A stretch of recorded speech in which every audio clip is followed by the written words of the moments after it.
Okay, so this is class number 1 of learning module 14 of fixed income. Class number 1, learning module 14 of fixed income.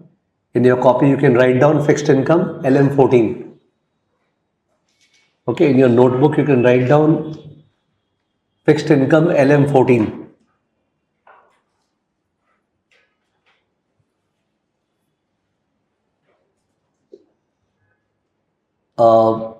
You know that fixed income will be tested in which paper? Paper 1 or paper 2? Yes, please. Fixed income will be tested in which paper? Paper 1 or paper 2? Paper 2. Paper 2 में सारे के सारे asset classes हैं, equity, fixed income, derivative, alternate investment, ये सब paper 2 में. Paper 1 में तो टूल्स है, क्यूएम, इकोनॉमिक्स, एफएसए, ये सारा चीज़ पेपर 1 में है. पेपर 2 में इन्वेस्ट कहाँ करते हैं? इक्विटी मार्केट्स में, फिक्स्ड इनकम मार्केट में, डेरिवेटिव मार्केट में, ऑल्टरनेट इन्वेस्टमेंट में. तो फिक्स्ड इनकम इज पेपर 2 में आता है. फिक्स्ड इनकम में there are totally 19 sessions, 19 learning modules है, और 19 लर्निंग मॉड्यूल में से दिस इज लर्निंग मॉड्यूल 14, 15, 16, ये तीनों मिला के all these 3 modules, they are credit risk. Which risk? Credit risk. Okay? अगर किसी का फर्स्ट क्लास है आज, तब भी उसको पूरा समझ में आएगा, और किसी का कंटिन्यूअस क्लास है, पहले किया हुआ है, तो भी उसको ऐसा नहीं लगेगा कि बोरिंग हो रहा है. Okay, for everybody fixed income थोड़ा सा ऐसा एरिया होता है जिसमें स्टूडेंट्स का पिकअप थोड़ा सा कम होता है, क्योंकि in our everyday life we don't observe the fixed income market, we observe the stock market, but we don't observe the fixed income market at retail level. ठीक है? तो देखो, अच्छा होता है कि these episodes जहाँ पे अलग अलग सेक्टर्स फिक्स्ड इनकम का बीच बीच में स्टार्ट करते हैं, so that continuous revision student का होता रहता है. This chapter is credit risk. Credit risk is in a way referring to default risk, downgrade risk and spread risk. मैंने 3 वर्ड यूज किया, default, downgrade and spread. Default, downgrade and spread, ये 3 words बोल रहा हूं. Default, downgrade and spread. ठीक है? तो अगर तीनों वर्ड्स आपके बैठा है, तो in that case there is a company जिसका क्रेडिट रेटिंग BB है. A company has a credit rating of BB issued by Standard and Poor. Okay, Standard and Poor ने उसका क्रेडिट रेटिंग BB निकाला है. तो AAA नहीं दिया, AA नहीं दिया, A नहीं दिया, BBB नहीं दिया, BB दिया. वेरी लो ना. AAA, AA, A, BBB, BB, B तो BB है. The rating is BB. Okay, अपने ऑब्जर्व कर रहे हैं एज अ क्रेडिट एनालिस्ट, और हमने देखा कि कंपनी में कुछ प्रॉब्लम्स चल रहे हैं. कंपनी का प्रॉफिटेबिलिटी हैज फॉलन, कंपनी का leverage, debt equity ratio has gone up, company का profitability has fallen which is bad, company का लेवरेज यानी debt equity ratio has gone up which is once again risky, company का coverage has fallen. Coverage का मतलब हुआ, अगर 50 करोड़ का interest पे करना है, तो पहले the earnings was 200 crore, so it was 4 times. To pay 50 crore we had earnings of what? 200 crore. How many times का कवरेज? 4 टाइम्स. बट अभी recently it has fallen down to 3.2 times, then 2.2 times. जो कवरेज है कम हो गया. मैंने 3 वर्ड्स बोला, profitability, leverage and coverage. Profitability पे जानबूझ के रुका नहीं, बिकॉज प्रॉफिटेबिलिटी बोलने से माइंड में कुछ स्ट्राइक हो जाता है अचानक से अपने आप. ठीक है, तो there was no need for me to support. Leverage में नए स्टूडेंट्स के लिए लेवरेज प्रॉब्लमैटिक हो सकता है. Leverage means the use of debt. The use of debt. Debt use करेंगे तो रिस्क बढ़ेगा ना, क्योंकि नहीं चुका पाए तो will go bankrupt.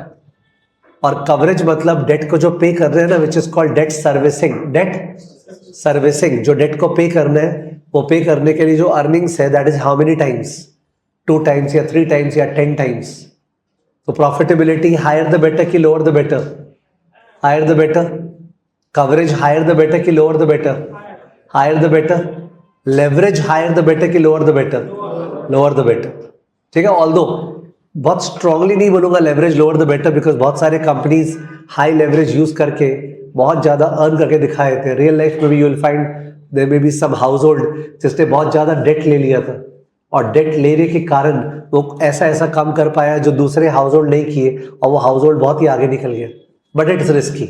It's like गाड़ी को तेज ही चलाना. तो गाड़ी को तेज चला रहे हैं तो डेस्टिनेशन फास्ट पहुंच सकते हैं या एकदम ही फास्ट पहुंच सकते हैं ऊपर. ठीक है. तो इसलिए we can't say about it, but risky तो डेफिनेटली है. तो प्रॉफिटेबिलिटी, कवरेज एंड क्या बोला मैंने, लेवरेज. तो इस कंपनी का प्रॉफिटेबिलिटी खराब हो गया, कवरेज खराब हो गया, लेवरेज भी बढ़ गया. इसलिए हमें लगता है इस कंपनी का credit rating will fall from BB to single B. Will fall from BB to single B. अगर ये कंपनी का क्रेडिट रेटिंग गिरा, BB से सिंगल बी हो गया रेटिंग, तो उस केस में what will happen to the bond price? It will fall और it will rise. Fall. Bond price पक्का गिरेगा. तो आप बॉन्ड होल्ड कर रहे हो, अचानक से उसका प्राइस गिर जाएगा, you are at a loss. You are holding a bond, the price will fall. Not because company पैसा मार ली है, कंपनी पैसा मारा नहीं है, it's paying the money on time, तो डिफॉल्ट नहीं हुआ है. बट जो कंपनी का रेटिंग है ना वो BB से सिंगल बी हो गया. That is called downgrade risk. What risk? Downgrade risk. समझ गए? डाउनग्रेड, ग्रेड को डाउन कर, डाउन हो गया, रेटिंग गिर गया, दैट्स कॉल्ड डाउनग्रेड रिस्क. मैंने 3 वर्ड्स यूज किया था, in case you can repeat. Credit risk माने 3 एलिमेंट्स है. What are the 3 elements? Default, downgrade and spread. Default risk, downgrade risk and spread risk. अभी मैंने डाउनग्रेड रिस्क का मतलब समझाया आराम से, धीरे धीरे टाइम लेके, कि रेटिंग गिर जाना, डाउनग्रेड. बट सर रेटिंग बढ़ भी तो सकता है. Of course rating can get upgraded, which is very good. तो इन दैट केस फाइनेंस में there is a problem that हम लोग रिस्क को 2 तरह से देखते हैं. कुछ लोग रिस्क को देखते हैं वॉलेटिलिटी. क्या? Volatility, any fluctuation. कुछ लोग रिस्क को देखते हैं लॉस. तो अपग्रेड को रिस्क नहीं बोलना चाहिए. Should upgrade be called risk? No. अगर अपग्रेड हो गया तो बढ़िया ही तो बात है.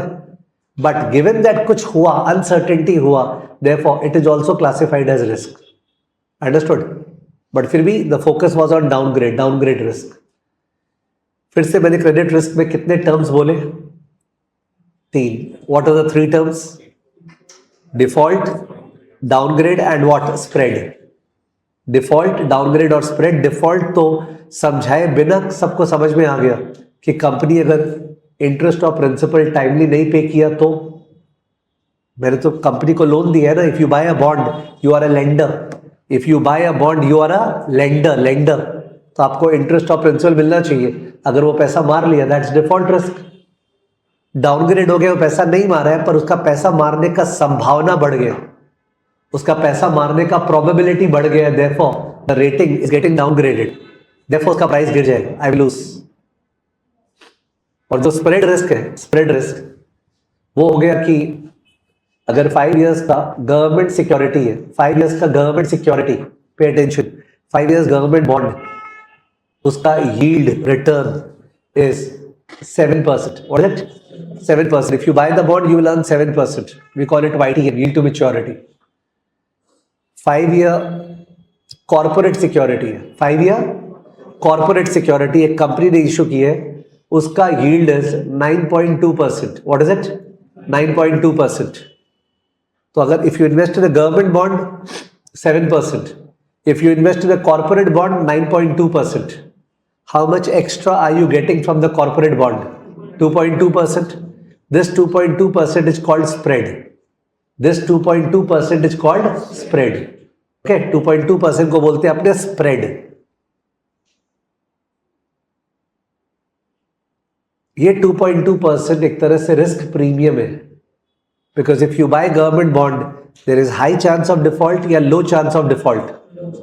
Low chance of default.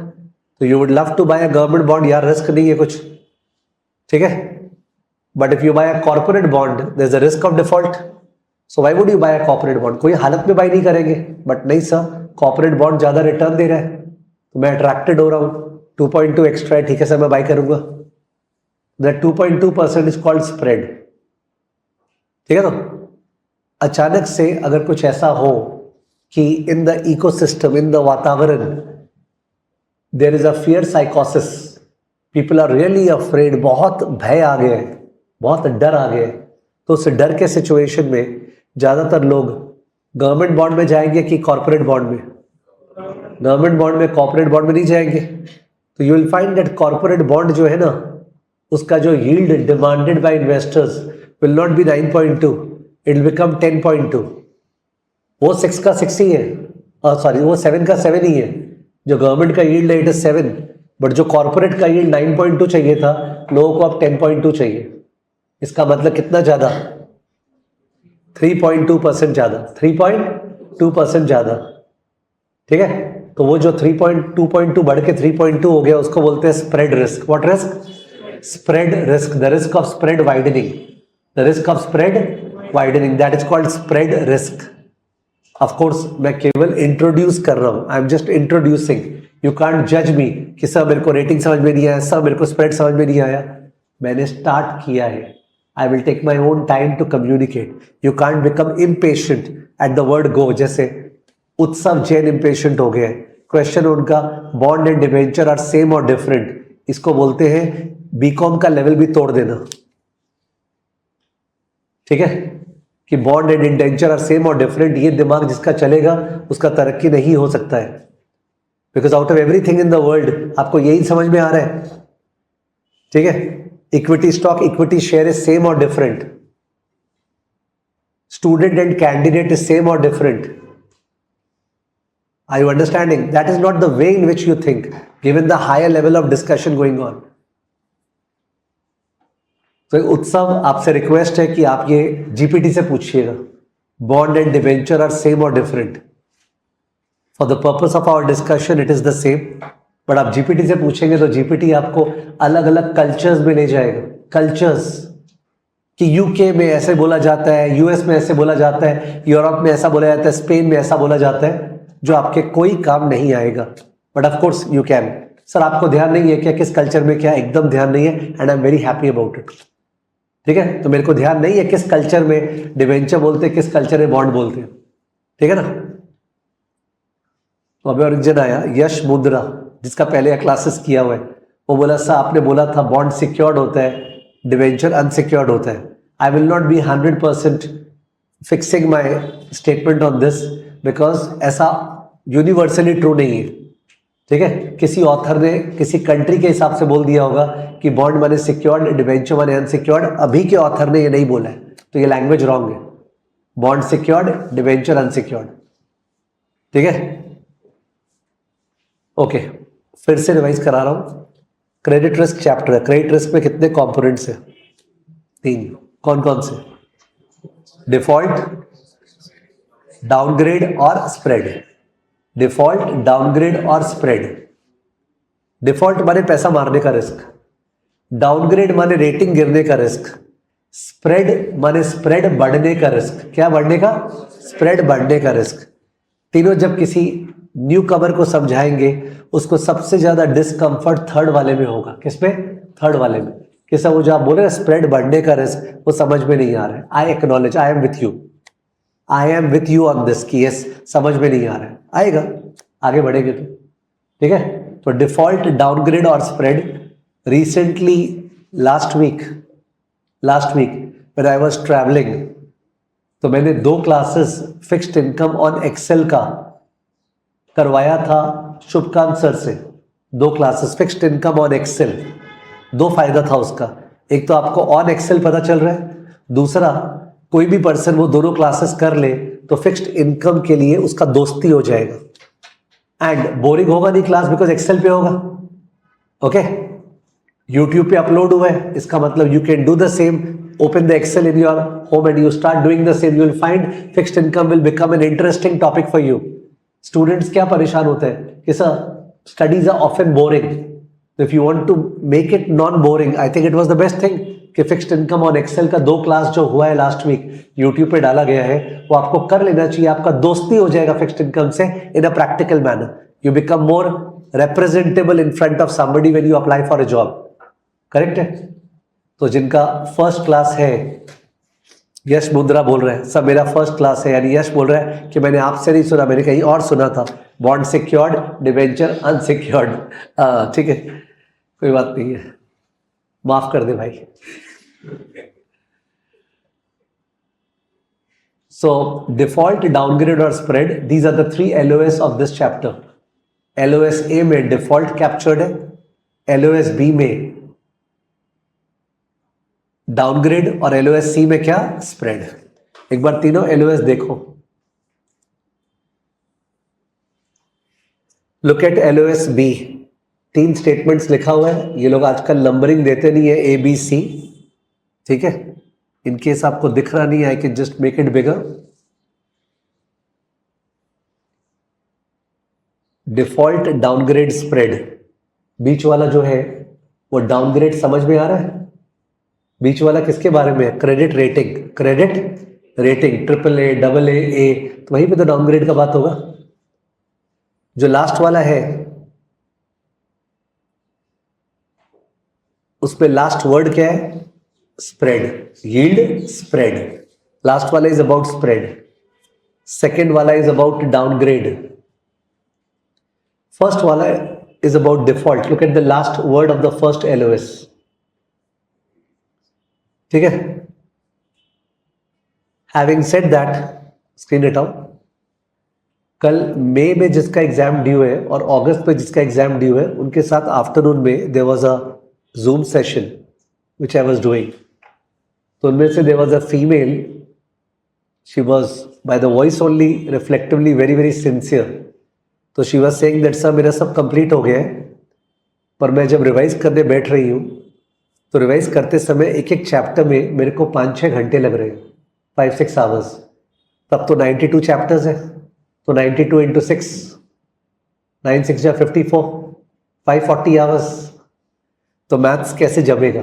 You understood her doubt? Did you understand her doubt?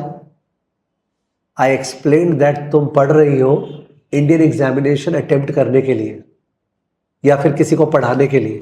जैसे मैंने जब चैप्टर पढ़ा दिया और तुम लोग को ये चैप्टर किसी को पढ़ाना है विदाउट किताब खोले हुए, तो यू हैव टू रिमेंबर कितना LOS था. 3 पार्ट था, डिफॉल्ट, डाउनग्रेड और हो. फिर डिफॉल्ट में क्या क्या था, डाउनग्रेड में क्या क्या था. क्या हमें क्या क्या था का मार्क्स मिलने वाले एग्जाम में? नहीं. You are not suppose to remember कि चैप्टर में क्या था, फ्लो था. वो टीचर को ध्यान रखना है जो किताब खोले बिना पढ़ा रहा है. Like I teach without any book ना, तो मेरे को टेंशन है याद करने का, वो चीज आपको नहीं है. आपको तो जब नॉलेज समझ में आ गया, you straight away go to the multiple choice and you find it. हाँ ठीक है यार, चैप्टर याद नहीं था पर क्वेश्चन तो हो रहा है. तो do not fall into the trap of 5-6 hours per chapter. हो सकता है 92 में से 2-4-10 कंसेप्चुअल चैप्टर्स है, उसमें 5-6 आवर्स लग जाए. I am with you. But बाकी चैप्टर्स में no, question oriented revision has to happen. Just बता दिया कि in case you fall into that trap later on, the maths does not work. 540 hours you will not get to revise. समझ गए?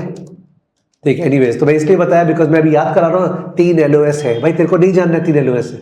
आई मैं बता रहा हूँ एक स्ट्रक्चर चाहिए, इसलिए 3 LOS बोल रहा हूँ. Let's start writing. कॉपी में क्रेडिट रिस्क. क्रेडिट रिस्क से 3 एरो. क्रेडिट रिस्क से आपको 3 एरो निकालना है. सर एरो किस तरफ निकाले, राइट में कि लेफ्ट में कि ऊपर कि नीचे, जहां तुम्हारा मन, डजंट मैटर. क्रेडिट रिस्क से 3 एरो निकालना है. First arrow is default risk. Second arrow is downgrade risk. And third arrow is spread risk. Default, downgrade और स्प्रेड. डिफॉल्ट रिस्क के नीचे एरो देके लिखना है पैसा मारने का रिस्क. पैसा मारने का रिस्क. व्हेन वी स्टडी हम लोग डिसेंसी पे नहीं जाते हैं, हम लोग समझने पे जाते हैं. हिंदी, इंग्लिश, बंगाली जिससे भी समझ में आ सके we use that language. We don't go to the gracefulness, ठीक है ना, this is not a dictation class. पैसा मारने का रिस्क, जिससे आपको समझ में आए। सेकेंड वाला डाउनग्रेड, क्रेडिट रेटिंग फॉल होने का रिस्क, क्रेडिट रेटिंग फॉल होने का रिस्क, क्रेडिट रेटिंग फॉल होने का रिस्क।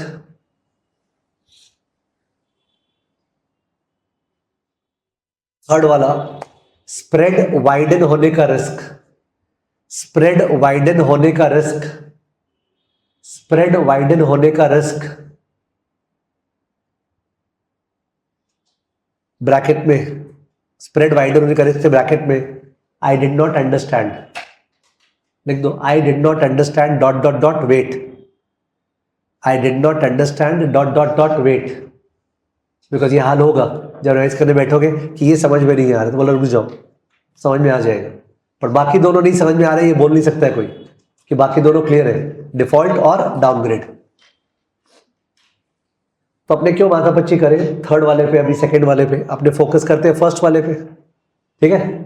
जो फर्स्ट वाला है वो LOS A था, मार्क कर रहे हैं LOS A, फर्स्ट वाला LOS A, फिर LOS B, फिर LOS C, LOS A, LOS B, LOS C।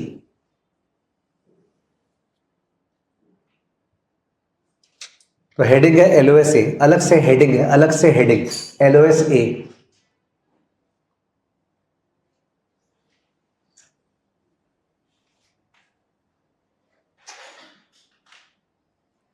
तो LOS A को समझने के लिए सुनना प्लीज। 5 बॉन्ड्स का एग्जांपल ले रहा हूं, B1, B2, B3, B4, B5। 5 bonds है, B1, B2, B3, B4, B5। And just to ensure that ज्यादा झमेला नहीं हो सुनने में, ये पांचों बॉन्ड्स 5 इयर्स का है, 1000 face value, 1000 face value, 0 coupon. क्या है? 0 कूपन। तो if you by the bonds you will get 1000 after 5 years. That is a promise by the issuer. जिसने बॉन्ड इश्यू किया है वो प्रॉमिस कर रहा है कि मैं तुमको 5 साल बाद 1000 दूंगा, ठीक है। उस 1000 के बदले आज तुम क्या पे करोगे? 1000 का प्रेजेंट वैल्यू, 1000 कोई देने वाला है 5 साल बाद, तुमको आज पैसा इन्वेस्ट करना है, तो तुम आज क्या इन्वेस्ट करोगे? 1000 या 1000 का प्रेजेंट वैल्यू? 1000 का प्रेजेंट वैल्यू। इसका मतलब the price of the bond will be, अभी कॉपी मत कर लो, कॉपी मत करना, ठीक है। I am just doing it for the purpose of communication. Price of the bond will be 1000 divide by 1 plus r to the power 5। Are you okay with this? 1000 divide by 1 plus r power 5। ये पांचों bonds का यही equation है। Difference ये होने वाला है पांचों बॉन्ड्स में, r डिफरेंट होगा तो P0 डिफरेंट होगा, r डिफरेंट होगा तो P0 डिफरेंट होगा। जो बॉन्ड 1 है, बॉन्ड 1, वो सपोज सॉवरेन बॉन्ड है, अभी कॉपी नहीं करना है, सॉवरेन बॉन्ड है। सॉवरेन बॉन्ड के नाम से आपको फीलिंग आ गया होगा, who is the issuer? Government, government is the issuer, sovereign bond है। Bond 2 is a AAA rated bond, bond 3 is a BB rated bond. 5 के बदले मैं 3 बॉन्ड दे रहा हूं एक बार, बिकॉज वो ज्यादा हो जाएगा और एरियाज कैप्चर बाद नेक्स्ट एग्जांपल में करेंगे। तो ये 3 बॉन्ड्स हैं, बॉन्ड 1, बॉन्ड 2, बॉन्ड 3। तीनों में से डिफॉल्ट रिस्क ऑब्वियसली सबसे ज्यादा किस में है? डिफॉल्ट रिस्क B3 में सबसे ज्यादा डिफॉल्ट रिस्क है। And it is assumed that we people, all of us are rational और इरैशनल। रैशनल, इरैशनल का मतलब होता है stupid people. It is assumed that investors are rational, और a rational investor would be expected to love risk or hate risk? hate risk, risk को hate करेगा। तो accordingly bond 3 सबसे hated है देखते ही, फिर bond 2 and bond 1 सबसे better लग रहा है। अकॉर्डिंगली बॉन्ड 1 जो है उसका आप जब सोचे कि मेरे को पर एनम क्या रिटर्न चाहिए, तो आपका आया मेरे को उस पर 6% पर एनम चाहिए। बॉन्ड 2 से आपको 7.5% पर एनम चाहिए। बॉन्ड 3 से आपको 8% पर एनम चाहिए। मन से बोल रहा हूं, you require 6% from bond 1 B1, you require 7.5% from B2, you require 8% from B3। ठीक है, ये दिया हुआ है। तो इन दैट केस अपने तीनों का प्राइस निकाल सकते हैं। प्लीज निकालिए बॉन्ड 1 का प्राइस।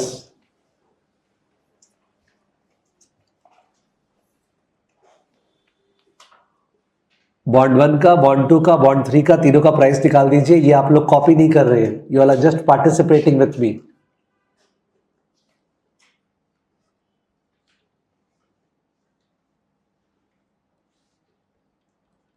तो बॉन्ड 1 का answer Shaurya is saying 729.88। Wrong है, हो सकता है बॉन्ड 2 का बोल दिया हो। 747.26। बॉन्ड 2 का 696 पॉइंट, और बॉन्ड 3 का 680.58। कुछ भी कॉपी नहीं करना है अभी, ये तीनों बॉन्ड का प्राइस है। तो फर्स्ट वाले में 1.06 पावर 5 से डिवाइड करना था, सेकेंड वाले में 1.075 पावर 5, थर्ड वाले में 1.08 पावर 5, बिकॉज आर जो है 8% मतलब 8/100 ना, 7.5% मतलब 7.5/100, तो फैक्टर होता है 6% का 1.06, 7.5% का 1.075, 8% का 1.08। किसी को इस कैलकुलेशन में कोई इशू है तो प्लीज मेरे को बोल सकता है। There is no issue at all, you can tell that sir I am not understanding these calculations. Utsav, in case ये तीनों ओके है क्या?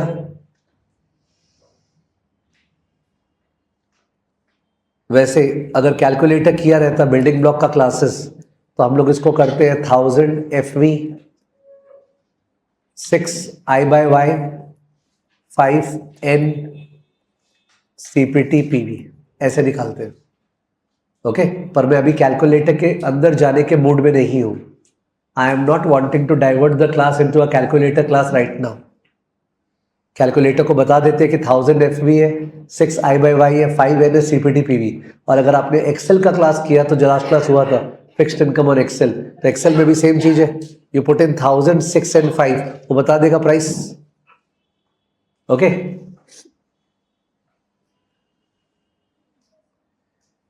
तो ये प्राइस आ गया तीनों बॉन्ड का। फटाफट बोल लो, what is the yield spread on bond 2? What is the yield spread on bond 2 B2? 1.5% answer आ रहा है। Yield spread on bond 2 is 1.5%। देखा, कोई भी कहीं पे ही मेरे को रोक सकता है कि sir I could not locate 1.5%। What is the yield spread on bond 3? 2%। यानी कि 0.5 कोई नहीं बोला। हमेशा yield spread is computed with the help of a benchmark, with the help of a benchmark. Benchmark is the sovereign security, benchmark is the sovereign security. तो जो yield spread है वो बॉन्ड 2 का 1.5% है, बॉन्ड 3 का 2% है। सबको दिख रहा होगा। तो यील्ड स्प्रेड का एटलीस्ट मतलब आपको क्लियर है कि yield spread is the yield on a corporate bond minus the yield on a sovereign bond. ठीक है, Saumarg Shareshwari saying that yield spread I am not getting. तो आई एम नॉट गेटिंग का मतलब क्या है? ये जो डिफरेंस है उसकी बात कर रहे हैं, ये 1.5%। Now are you getting? I am asking that person.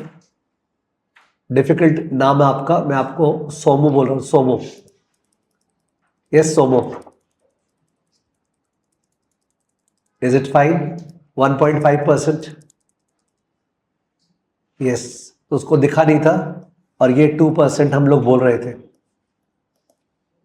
Yield spread, the extra return that we demand from a risky bond as compared to a default risk bond. ठीक है ना. तेजस बोल रहा है 6 को बेंचमार्क लेना है. यस, 6 को बेंचमार्क लेना है. ठीक है ना. 6 को, जैसे हमारे एग्जाम में आपका 1600 बेंचमार्क है, 1600 से जरा सा भी नीचे आया तो बंगाली में बोलते हैं आस्ते बछर आबार हबे. ठीक है, तो 1600 बेंचमार्क है अपने CFA लेवल 1 एग्जाम्स का, ध्यान रखिएगा. There are people who have flunked by scoring 1595, 1595. I have messages where the girl is literally in tears because of such a bad luck. ठीक है, and we know the pain of financial pain, the emotional pain and so on and so forth. Therefore we tend to think that जो अभी करा रहे हैं उसी से आने वाला है 1 नंबर का, तो अपने को रॉन्ग नहीं करना है. ठीक है ना. Okay, whatever. तो ये हुआ. अब बात ये आ रहा है कि बॉन्ड 1, बॉन्ड 2 और बॉन्ड 3. और एक डाउट आया, Divya Bansal, yield spread is always compared with sovereign bond और least risk bearing bond in a lot. It is compared with a sovereign bond. उनका बोलने का मतलब है अगर 6 नहीं होता तो बॉन्ड 2 और बॉन्ड 3 होता, तो यील्ड स्प्रेड निकालने के लिए क्या हम 8 - 7.5 करते? तो आंसर है नो. वैसे there is much more detailed discussion on yield spread जो मैं अभी सारा नहीं कर पा रहा हूं. एक बार के लिए यस, गवर्नमेंट बॉन्ड के मुकाबले निकाला जाता है. ठीक है, वेदर ये एकदम एक्यूरेट है, नो. इस पे और भी नुआंसेस है जो बाद में होगा. तेजवीर सिंह, मान रहे नहीं ये लोग, बता देना जब पढ़ाना अलाउ करना है मेरे को. Tejveer Singh, government bond will always be considered sovereign. क्योंकि लोग अलग अलग नॉलेज के साथ बैठे हुए ना. सॉवरेन बॉन्ड का मतलब गवर्नमेंट बॉन्ड होता है. ठीक है, वो अलग बात है कि बहुत सारे ऐसे गवर्नमेंट बॉन्ड्स हैं जिनको आप सेफ नहीं मानोगे. जैसे bond issued by suppose a country like Sri Lanka और Bangladesh. So you may think that sir वो तो सेफ बॉन्ड नहीं है. However when we compare Sri Lanka या बांग्लादेश का corporate bond, what, corporate bond, तो वहां पे भी अपने श्रीलंका का जो गवर्नमेंट बॉन्ड है उसी को बेंचमार्क मान के स्प्रेड निकाल देते हैं. और प्लस बहुत सारी और चीजें, कैसे बोल दूं सारा चीज एक साथ. कोई रुकने का नाम नहीं ले रहा है तो मैं रुक जा रहा हूं 2 मिनट, आराम ले लेते अपने. ये लोग थोड़ा बोल ले. कन्वर्टेबल बॉन्ड में चला गया, समझ गए. वो कन्वर्टेबल बॉन्ड में चला गया है, बोल रहा है हम भी कुछ बोले.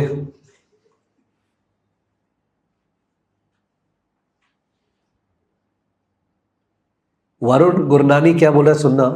यील्ड स्प्रेड में कंफ्यूज्ड हो थोड़ा, सर कोई एग्जाम्पल के साथ समझा दो. तो ये क्या किए हमने,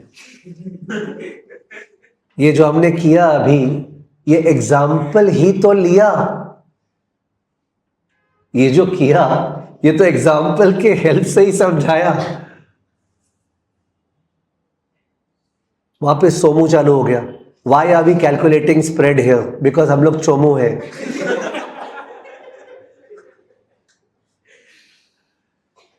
सो I think people will advise me कि सर आप इग्नोर करो जो कमेंट्स आ रहे हैं. सही है, तो किसी को बुरा लगे अच्छा लगे, मैं कमेंट्स को इग्नोर कर रहा हूं. ठीक है ना. अगर मेरे को बाई चांस देखा कोई का लायक कमेंट्स है तो जाके मैं उसको देखूंगा. ठीक है ना. ओके, सो अपने LOS-A में एंटर किए थे. LOS-A को समझाने के लिए आई थॉट मैं कुछ नंबर्स का हेल्प लूं, because I can start with definition. Describe credit risk, but credit risk is defined as the, जो कोई काम का ही नहीं है. I do not want to start that way. तो मैं देखा let me pick up with some numbers, उसके हेल्प से मैं बताऊंगा कि क्रेडिट रिस्क क्या है क्या नहीं है. Okay,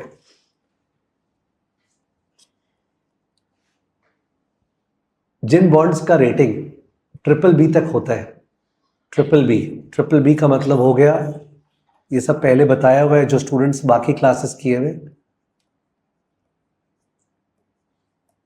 this is the boundary. इनको बोलते हैं इन्वेस्टमेंट ग्रेड बॉन्ड्स.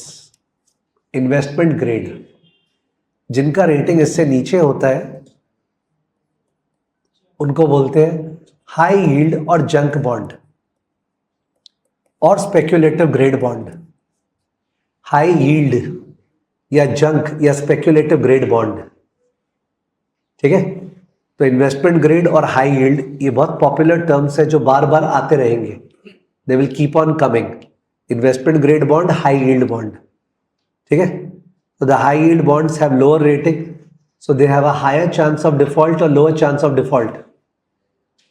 जो हाई यील्ड बॉन्ड है उस पर there is a higher chance of default और a lower chance of default, higher chance of default पक्का। ये जो नीचे में कंपनीज है इनका प्रॉफिटेबिलिटी लो है, इनका कवरेज कम है, इनका लेवरेज ज़्यादा है, खतरनाक कंपनीज है जो पैसा मार सकते हैं, ठीक है। बट ये जब बॉन्ड इशू करते हैं तो बहुत हाई रिटर्न देते हैं, से 18%, 20%। तो आपको लगता है कि यार ये रिस्क ले लेते हैं, बिकॉज अगर पैसा मिल गया तो 18-20% कमा लेंगे, ठीक है ना। तो इन दैट केस ये हाई यील्ड बॉन्ड है। हाई यील्ड में नाम हाई यील्ड क्यों है, क्लियर है? Because they will provide what, high yield. इनका स्प्रेड ज़्यादा होगा या कम होगा? ज़्यादा होगा, ठीक है ना। High yield bond. और वो जो ऊपर के बॉन्ड थे they are investment grade bond, okay. Investment grade IG, HY। HY is also called junk, it is also called speculative grade, okay, speculative grade.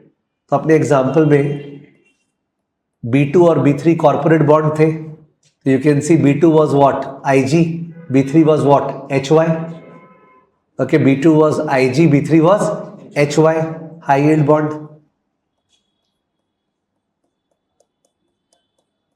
अब उसके अलावा मेरे को क्या डिक्टेट करना है वो बाद में सोचूंगा मैं, अभी डिस्कशन का फ्लो में जा रहा हूं।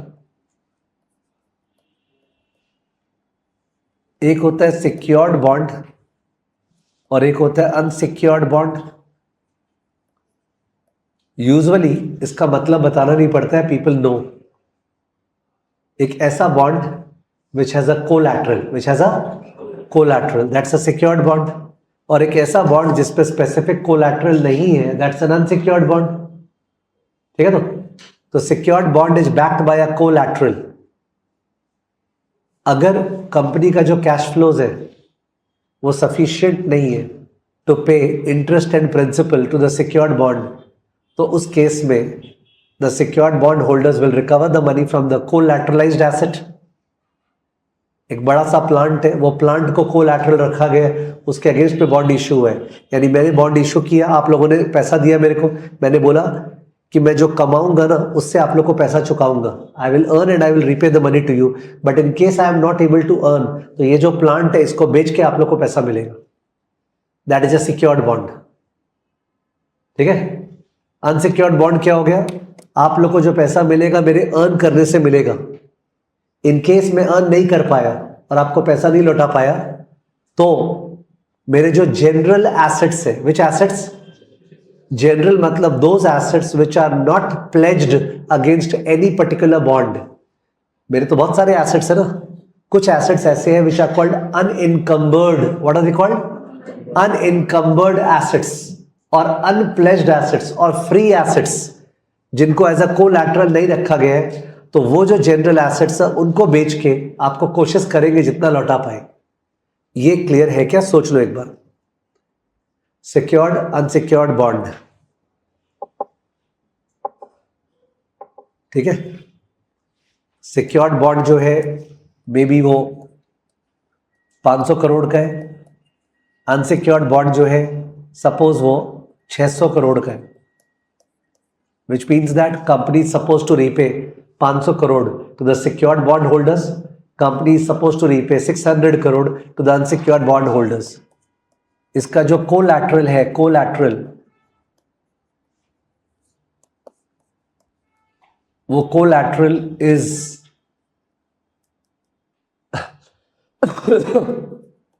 अ प्लांट, इसमें देयर इज नो कोलैटरल।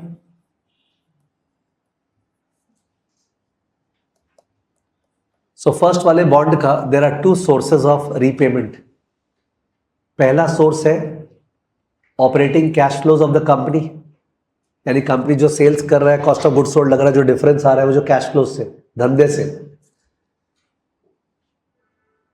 और second source, secondary source is by selling the collateral, selling the collateral. But unsecured bond में there is only one source of repayment. What is that? Cash flows. ऐसे book में लिखा हुआ है. Therefore मेरे को book wise बोलना पड़ रहा है. When we teach for the CFA curriculum, we have to teach as per the author. Of course one can argue कि नहीं सर, जो अनसिक्योर्ड बॉन्ड है उसमें भी आपका कैश फ्लो सफिशिएंट नहीं है, तो जो अनइनकम्बर्ड एसेट्स है वो तो यूज होगा ही. पर उन्होंने उसको वैसे नहीं लिखा है. उन्होंने ऐसे ही लिखा है सिक्योर्ड बॉन्ड्स का दो सोर्स ऑफ कैश फ्लोज है. एक है ऑपरेटिंग कैश फ्लो और एक है कोलैटरल. और अनसिक्योर्ड बॉन्ड का केवल एक सोर्स ऑफ रिपेमेंट है. What is that? Operating cash flow. जब मैं ये बोलूंगा तो देयर विल बी डाउट्स, क्यों सर वो क्यों नहीं होगा जो जनरल एसेट्स है. तो मैं जानबूझ के वो लैंग्वेज बोल रहा हूं जो टेक्स्ट में लिखा हुआ है. अगर मैं पढ़ाता, इन case I was writing a book, I would have said secured bond में तीन सोर्स ऑफ कैश फ्लो है. तीन. One is operating cash flow, second is वो जो collateral asset, third general assets. और अनसिक्योर्ड बॉन्ड में दो सोर्स ऑफ रिपेमेंट है. One is operating cash flow, third is second is general assets. Understood? So you have to understand my limitation as a teacher as a result of being confined to author ने क्या बोला है. ठीक है ना? Okay. अगर company का गड़बड़ हुआ, अगर कंपनी का गड़बड़ हुआ एंड कंपनी इस बॉन्ड को डिफॉल्ट किया, कंपनी डिफॉल्ट्स, और उस केस में कोलैटरल सेल किया गया. कोलैटरल से 320 रियलाइज हुआ. कितना? 320. तो इन लोग को 500 में से 320 मिल गया. कितना बचा? 180. 180 के लिए ये लोग इन लोग के साथ लाइन लगा लेंगे. तो लाइन में पहले एक जन कटोरा लेके खड़ा था. कौन? Unsecured. The language indecency will be used to communicate. I said ठीक है, I can do it very gracefully but I know what hits. तो पहले ये लोग खड़े थे लाइन में अकेले. अब इन लोग के साथ लाइन में बराबर लेवल पे ये लोग खड़े हो गए. पीछे नहीं कि बाद में आया लाइन में, बराबर लेवल पे खड़े हो गए. अब जो जनरल एसेट्स है कंपनी का, जनरल एसेट्स, उससे रियलाइज हुआ 400 करोड़. क्या रियलाइज हुआ? 400 करोड़. पर देना कितना है? 780. देना कितना है? 780. तो 400 करोड़ प्रोपोर्शनेटली दोनों को मिल जाएगा. Okay, you can find out 400 by 780 कितना परसेंट है. कितना परसेंट है? 400 by 780 is what percent? 400 by 780. 400 divide by 780 is what percent? गंदा सा परसेंट है, बताओ. 400 बाई 780 इज 51.28%. अकॉर्डिंगली 600 वाले को मिलेगा 51.28% ऑफ 600. 180 वाले को मिलेगा 51.28% ऑफ 180. Are you understanding? अपने जो इंडियन एजुकेशन सिस्टम है उसमें अपने को जब तक नंबर से नहीं समझाया जाए खुल के समझ में नहीं आता है. जब भी करते अपने कॉम्प्रोमाइज कर लेते हैं, बट नंबर्स के हेल्प से आए तो खुल के समझ में आ जाता है क्या बोल रहे हैं. ठीक है. तो इनको मिलेगा करीब 300 कुछ, 600 वाले को 180 को मिलेगा 180 से कुछ जरा से ज्यादा 51.28%. सपोज सिक्योर्ड बॉन्ड्स जो 500 दिखे आपको वो 500 नहीं है. सिक्योर्ड बॉन्ड 3 तो है, एक 100 का, एक 200 का और एक 200 का. 3 तो सिक्योर्ड बॉन्ड है. 3 सिक्योर्ड बॉन्ड है. डेफिनेटली ना पॉसिबल है. कंपनी अलग अलग टाइम पे अलग अलग सिक्योर्ड बॉन्ड इशू किया होगा. एक 100 और 200 और 200, और तीनों का अलग अलग एसेट्स है. कोलैटरल 100 के लिए अलग कोलैटरल, 200 के लिए अलग कोलैटरल, 200 के लिए अलग कोलैटरल है. समझ गए? क्या पता जो सेकंड वाला 200 है, जो सेकंड वाला 200 है उसका कोलैटरल से 220 रियलाइज हो गया. कितना रियलाइज हो गया? 220. तो उसको खुशी के मारे 220 दे देंगे या 200 ही देंगे? 200 ही देंगे. वो शेयर होल्डर नहीं है, खुशी के मारे एक को पैसा नहीं मिलेगा. ठीक है, उसको 200 ही मिलेगा. बाकी 20 नॉर्मल किटी में चल जाएगा. कौन सा किटी? ये जो 400 वाला किटी था राइट साइड में, जनरल एसेट्स. बाकी लोग को जो मिला ना उस किटी में शामिल हो जाएगा. बट अगर 200 से कमती रियलाइज हुआ, 180 रियलाइज हुआ, तो 20 वाला नीचे कटोरा लेके खड़ा हो जाएगा. समझ गए? It's common sense. जो डिस्कशन है वो कॉमन सेंस है, but written over there in sophisticated English language, because of which English की वजह से अपने कॉमन सेंस का लूज कर देते हैं ट्रैक. ठीक है, Nobody has become a great equity investor in India by becoming a very good Englishman. Let it be understood. ठीक है तो? The more you concentrate upon the substance, the better it is from all markets point of view. Anyways, अब इसके अंदर भी जो secured bonds है, उसके अंदर suppose जो 100 है वो senior secured है. 100 क्या है? Senior secured. और जो 200 है वो है junior secured. क्या है? जो 100 है वो सीनियर सिक्योर्ड और 200 दोनों है जूनियर सिक्योर्ड. क्या सिक्योर्ड? Junior secured. हो सकता है तीनों के तीनों एक ही कैटेगरी में होते. For bonds which belong to the same category, for bonds which belong to the same category, जैसे मेरे एग्जांपल में मैंने बोला ये लोग दोनों एक कैटेगरी है, ये एक कैटेगरी है, तो 200 एक ही कैटेगरी में ना. वो 200 को बोलते हैं पैरी पैसो. क्या? Pari passu. यानी they stand on an equal footing. They stand on an equal footing. Pari passu clause. ये सब शुरू के चैप्टर्स में हुआ है. जब LM1 LM2 ये सब पढ़ाए हुए तब हो रखा है. बट कई सारे स्टूडेंट्स हैं जो लोग ऑब्वियसली आज ही फर्स्ट क्लास कर रहे हैं, but otherwise you will find pari passu. ये सब मैं यहाँ पे जरा सा मैं डिस्कस करूंगा, रुकूंगा नहीं. वहां पे स्टैचू के जैसे रुक गए थे, क्वेश्चन करते गए थे. तो bonds of the same category, bonds of the same category. It's like air India में बिजनेस क्लास है, प्रीमियम इकोनॉमी है और इकोनॉमी इतना सबको पता होगा. एयर इंडिया में बिजनेस क्लास है, प्रीमियम इकोनॉमी है और इकोनॉमी है. Business class versus premium economy में डिफरेंस होगा या नहीं होगा? होगा. प्रीमियम इकोनॉमी और इकोनॉमी में डिफरेंस होगा, but within the premium economy that's पैरी पैसो. उसमें भेदभाव नहीं हो सकता कि इसको कुछ मिलेगा इसको नहीं मिलेगा. Are you understanding? तो just because you are not able to define the word pari passu will not determine your performance in the exam. Pari passu मतलब सेम कैटेगरी के लोगों के साथ सेम बिहेवियर. ठीक है ना?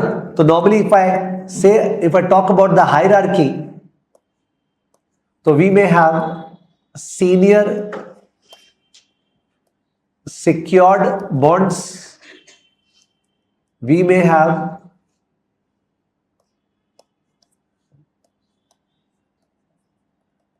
junior secured bond, we may have senior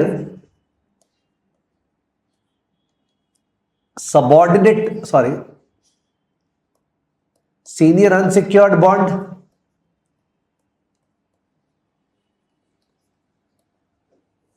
and we have junior unsecured bond. So I am trying to show you the hierarchy in the capital structure. Okay, hierarchy in the capital structure. This hierarchy determines LGD. This hierarchy determines LGD, which is loss given default.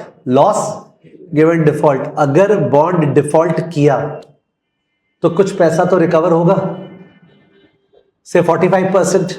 तो डूबा कितना? मैं बोला bond default किया, company पैसा मार लिया, तो कुछ पैसा तो रिकवर होगा. जो रिकवर हुआ उसको बोलते हैं रिकवरी रेट. से it is 45%. What is it?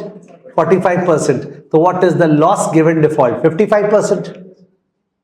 अगर आप रिकवर कर पाए 45% तो आपका डूबा कितना? 55%. 55%. इसका फॉर्मूला थोड़ी बना देंगे. LGD is equal to 1 minus RR. RR हो गया रिकवरी रेट. तब तो RRR देखेंगे अपने. मतलब वही मजाक का बात हो गया ना. You can not have a formula for everything. ठीक है?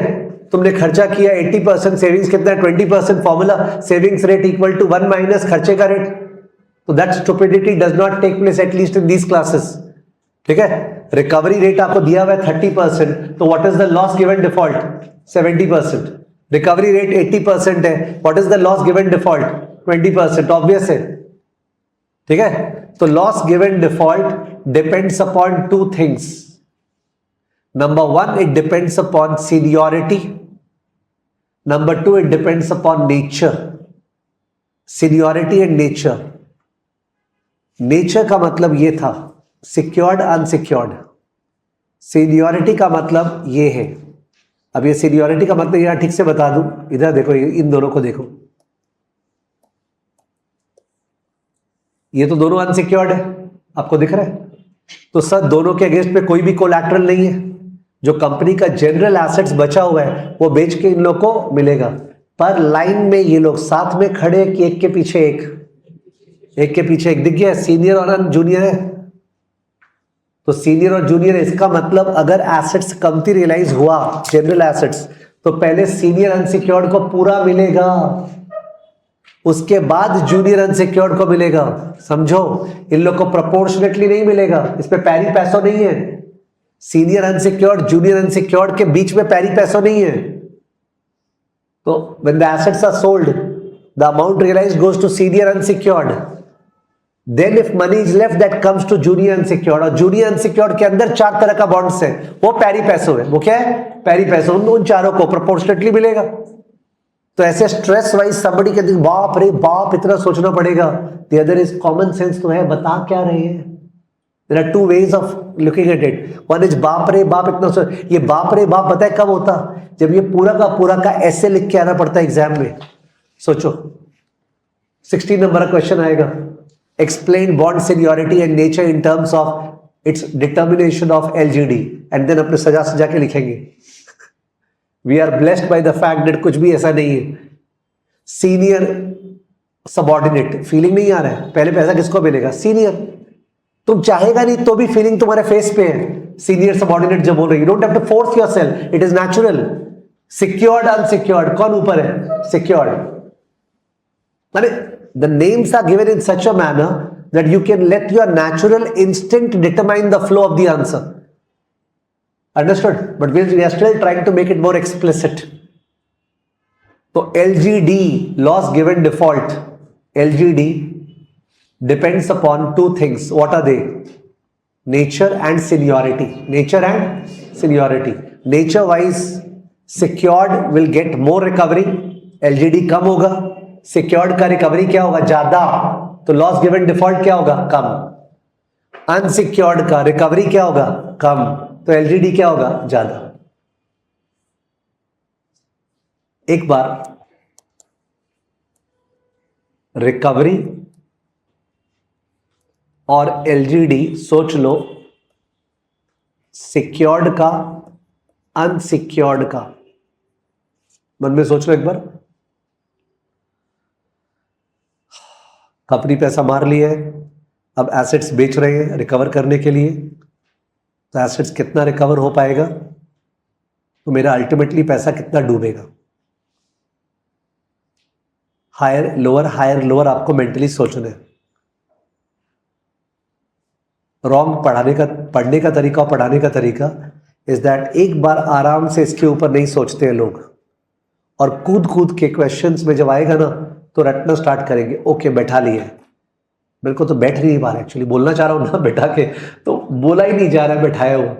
But I can think always I will think fresh, I can not बैठाओ file, is what I am trying to say. कि सिक्योर्ड बॉन्ड में कोलैटरल है sir, उस पर recovery क्या होगा? ज्यादा, तो लॉस गिवन डिफॉल्ट क्या होगा? कम। How can you forget? Because you don't remember ना, आपको ध्यान ही नहीं करना। अनसिक्योर्ड में कोई कोलैटरल नहीं है, ठीक है, तो अकॉर्डिंगली उस पर रिकवरी क्या होगा? कम, तो लॉस गिवन डिफॉल्ट क्या होगा? ज्यादा। Is it fine with you? Whenever you skip the step, the thought process को skip करेंगे, you want the answer, you will be in stress. याद नहीं आ रहा, क्या मिस्टेक हो जा रहा है। What are you doing? You are हड़बड़ाई, आप हड़बड़ करके आंसर में आना चाह रहे हो। You are not giving yourself that 5 seconds. ठीक है, प्लीज सोचने का तरीका समझो। अब जस्ट 5 सेकेंड्स दो अपने आप को, सिक्योर्ड कोलैटरल है, रिकवरी हो जाएगा, हो गया काम। वो 5 सेकेंड्स मिस कर रहे हो and you are getting into bad waters. Is it fine? Senior का रिकवरी ऑब्वियसली ज्यादा होगा, सबऑर्डिनेट का रिकवरी क्या होगा? कम, ऑब्वियस हो। तो एलजीडी डिपेंड्स अपॉन 2 थिंग्स। याद है क्या? क्या डिक्टेट जो करना है वो मैं देख लूंगा, डोंट वरी। एलजीडी 2 चीज पे डिपेंड करता है, किस पे? Nature and seniority. सर क्या एग्जाम में ऐसे पूछने वाला है? मे बी, पर कम चांस है। किस तरह से 2 वर्ड पे पूछेगा? दिस इज लाइक रटना ना, बिकॉज 2 वर्ड रटना पड़ रहा है। नेचर मतलब सिक्योर्ड या अनसिक्योर्ड, सीनियरिटी मतलब सीनियर या सबऑर्डिनेट। तो बोल रहे LGD will depend upon that.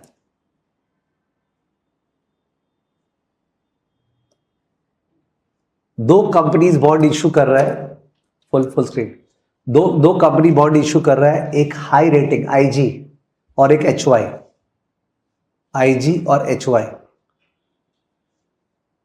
Obvious है किस कंपनी का प्रोबेबिलिटी ऑफ डिफॉल्ट ज्यादा है? एचवाई, हाई यील्ड, नीचे रेटिंग, उसका प्रोबेबिलिटी ऑफ डिफॉल्ट ज्यादा है। उस कंपनी का बॉन्ड यूजुअली कोई लेना नहीं चाहता।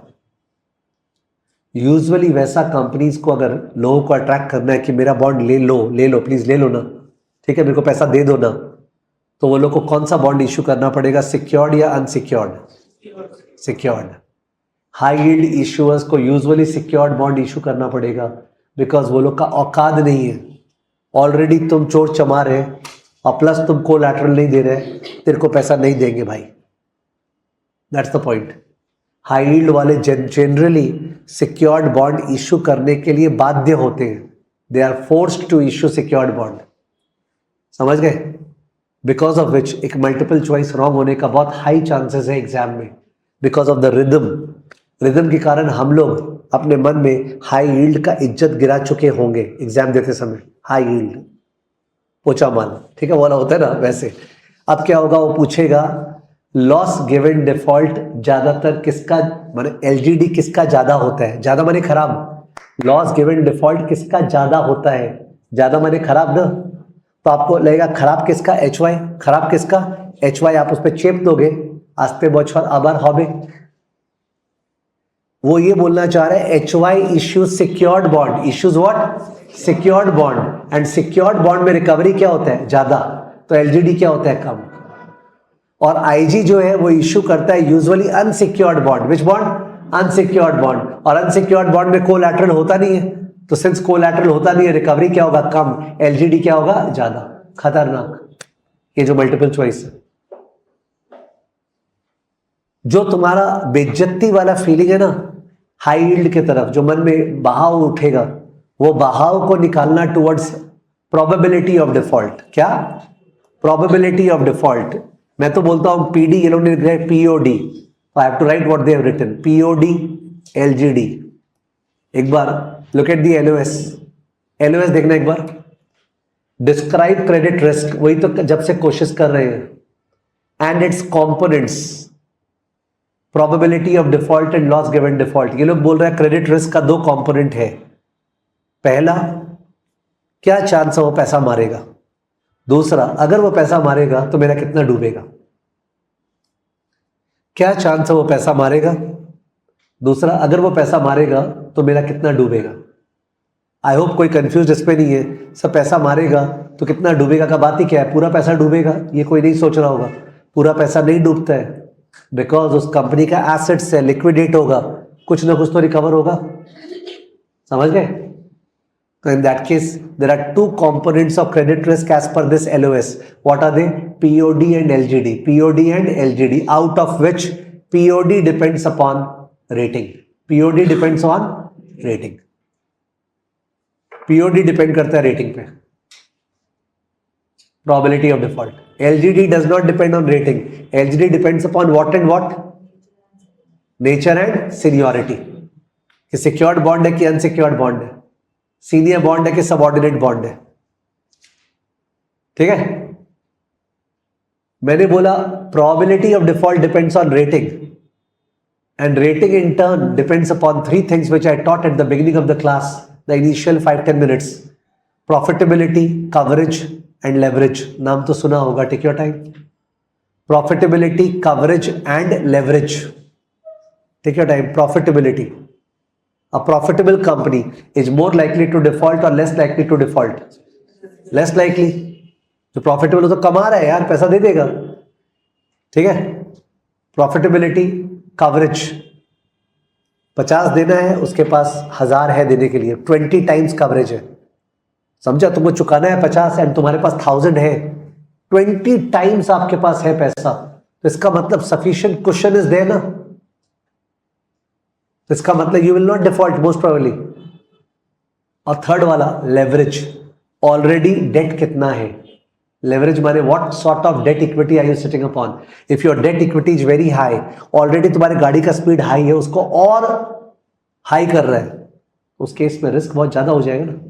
यू आर रनिंग एट 120, 125, उसमें चाप के 150, 160 ले जा रहे हो, तो वहाँ पे दैट 120, 125 स्पीड से जो 160 ले जा रहे हो ना, अपने उसका बात कर रहे हो। और अगर वही तुम्हारा स्पीड चल रहा है 50, 55 और तुम उसको 60, 65 ले जा रहे हो, दैट्स ओके। यही बात कर रहे हैं कि what sort of leverage are you sitting upon. The best analogy for leverage is the गाड़ी का speed, that's the best analogy.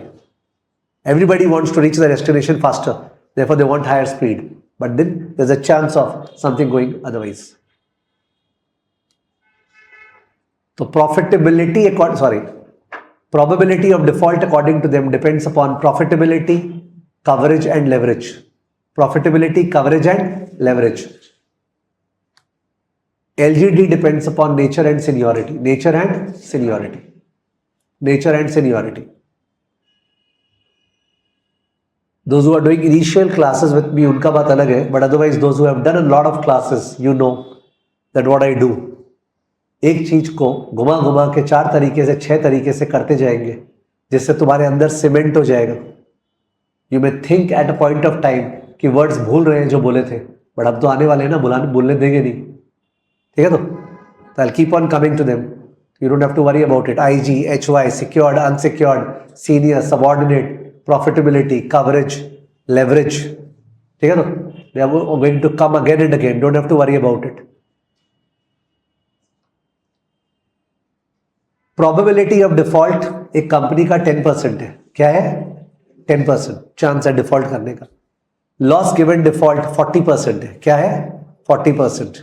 दोनों को मल्टीप्लाई करो, 10% इंटू 40% क्या है? क्या आया? 4%। 10% into 40% equal to what? 4%। 10% into 40% equal to 4%। Utsav बोल रहा है सीनियोरिटी मतलब क्या? सीनियोरिटी मतलब कटोरा लेके कौन आगे खड़ा है, कौन पीछे खड़ा है। सब आप तो मजाक करें, मजाक नहीं कर रहे, वही तरीका समझने का, ठीक है? जो सीनियर उसको पहले पैसा मिलेगा, जब वो खत्म हो गया तो जूनियर को पैसा मिलेगा। That is the meaning of seniority. Simple. आपको और कॉम्प्लिकेटेड चाहिए तो आप डाइजेस्ट नहीं कर पा रहे कि नहीं इतना आसान कैसे है, ऐसे ही है, ठीक है? I was saying probability of default 10%, loss given default 40%। तो PD into LGD, PD into LGD, 10% into 40% equal to what? 4%। This 4% is the yield spread required. Is the yield spread required? Company को यही extra देना चाहिए। जो extra का बात हो रहा था ना सर, आप तो हम लोग को जो सिखा रहे थे, जैसे मैं दिखाऊं,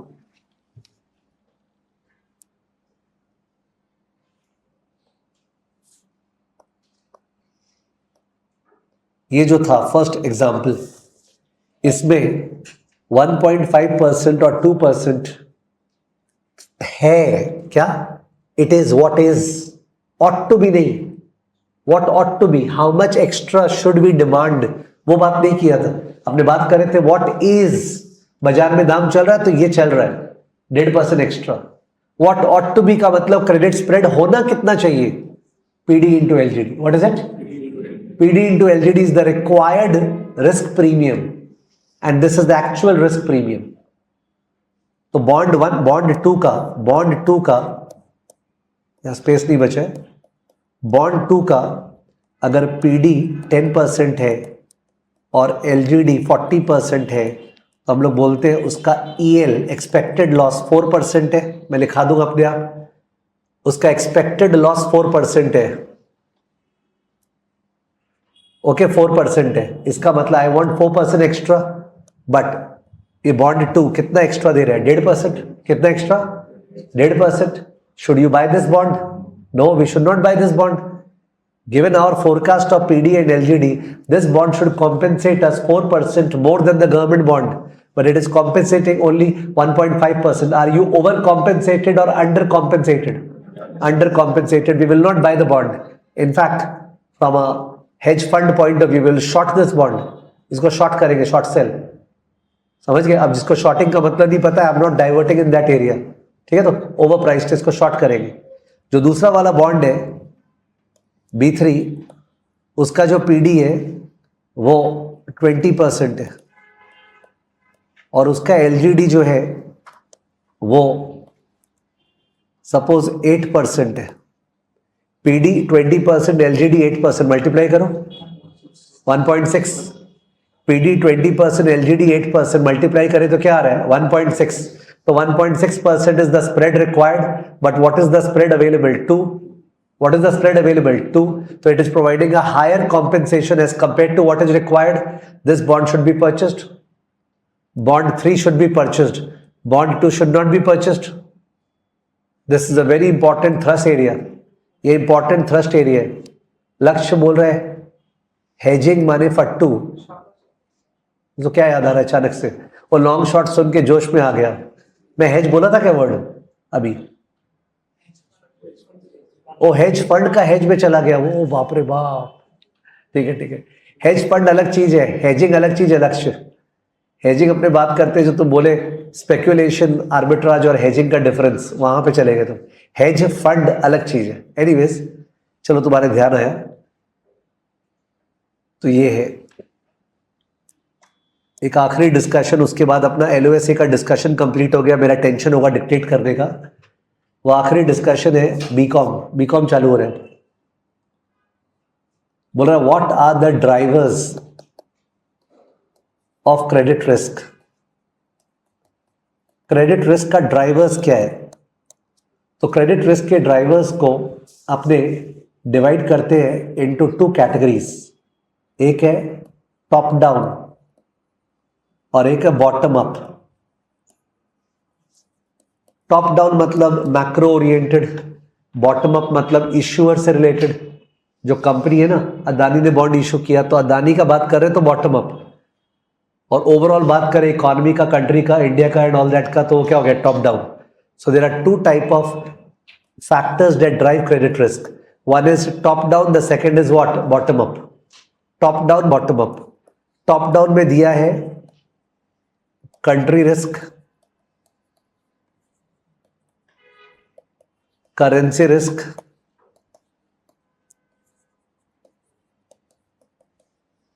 conditions risk. country risk, currency risk, conditions risk. Is it possible that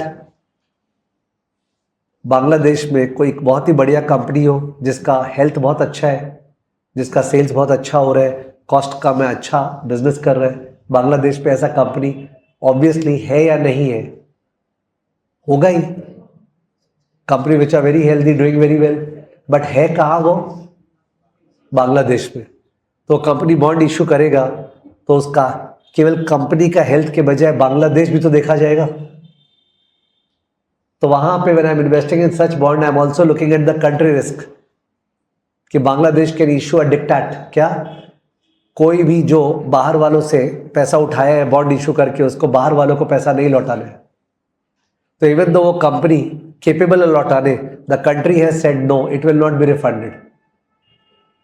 the legal risk, political risk of the country, ठीक है, all that is country risk. Country का पिकअप, कंट्री का राइट्स का respected, all that is country risk. I talk about more into this. एक बार नाम लिख दो. Country risk, currency risk, conditions risk. Bottom up जो है वो है capacity to pay, character, willingness to पे, capital, what are the other resources from which you can pay, collateral, अगर सिक्योर्ड था तो कोलैटरल था और किस क्वालिटी का था? Collateral. Character, capacity, capital, collateral and, मैं भूल रहा हूं और एक फैक्टर है, कोई ना कोई बोल देगा अभी. Okay, total 5 bottom up factors है, 3 टॉप डाउन फैक्टर्स है. Capacity, character, capital, collateral and covenants. याद आ गया? कविनेंट्स. इन सब में कॉमन क्या है? सबके सब सी से, किसे है? सी से. These are called the 8 C's of credit analysis. What are they called? 8 C's of credit analysis, which are divided into two category. One is top down, the second is what? Bottom up. Top down and bottom up. Bottom up is issuer related, top down is macro related, ठीक है, economy related. I do not expect a CFA paper जिसमें पूछेगा which of the following is a top down factor of credit risk, और options देगा capacity, currency, character, तो बोलेगा currency, marks, पास। वो औकात का लैंग्वेज मैं एक्सपेक्ट तो नहीं कर रहा हूं, पर आने को क्या पता, कभी कभी आउटलायर्स होते हैं, ठीक है ना। तो I think the division is done जिससे कि आदमी एक फ्रेमवर्क बना सके, but it is not done जिससे आपको याद रह सके कि कितना कितना फैक्टर्स है। Country, currency, conditions, capacity, character, capital, collateral, covenants. As a student and teacher myself, I am not very comfortable when 8 terminology are thrown at my face कि 8 टर्म्स है, ठीक है, ये 8 को पहले याद रखो, फिर 8 के अंदर का सोचो। आई एम नॉट वेरी कंफर्टेबल। जब ये 8, 10, 15 इस तरह फैक्टर्स आते हैं ना, तो इन दैट केस पहला फील जो वर्ड से आता है पहले वो पकड़ता हूं मैं। बाकी मैं क्या सोचता हूं, मल्टीपल चॉइस से पिकअप करें। किससे? Multiple choice. अंडरस्टैंड, मैं आपको पढ़ने का तरीका बता रहा हूं। एक है, हम पहले तो ये रटेंगे, बैठा लिया, हाँ तेरे को याद हो गया, देख मैं बोलती हूँ मेरे को याद हो गया, देख मेरे को याद हो गया, वो वाला चीज विच स्टुपिडिटी का हाइट्स, वो आपको कहीं लाइफ पे ले जाने वाला नहीं है। सेकंड है, इसके अंदर का भी फिर रटेंगे और फिर मल्टीपल चॉइस में आएंगे। देख लीजिए मोटा मोटी क्या है, उसके बाद सोचेंगे यार ये रटंत वाला पार्ट है, मल्टीपल चॉइस पे कैप्चर हो जाएगा, बिकॉज मल्टीपल चॉइस का एक्सप्लेनेशन लंबा लंबा है, उसके अंदर से पढ़ लेंगे ना।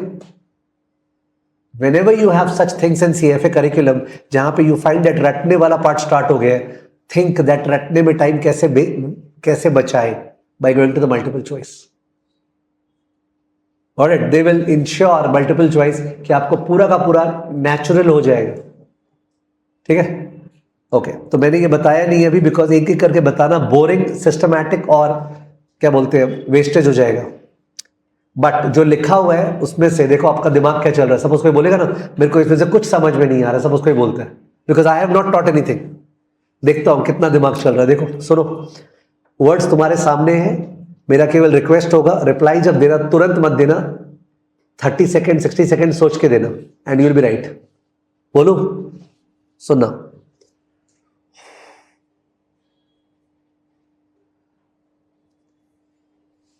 एक कंट्री ने बॉन्ड्स इशू किया, एक कंट्री के गवर्नमेंट ने बॉन्ड्स इशू किया और वो बॉन्ड्स आउटसाइडर्स को इशू किया, फॉरेनर्स को।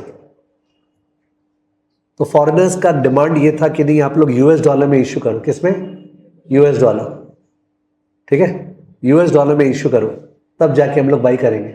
तो कंपनी ने यूएस डॉलर बॉन्ड इशू किया, जबकि उसका करेंसी जो उस कंट्री का जो करेंसी है वो है, सपोज द कंट्री का currency is SEK, Swedish kronor, SEK, Swedish kronor. It was not able to issue in Swedish krona, nobody was ready to buy, it had to issue in USD।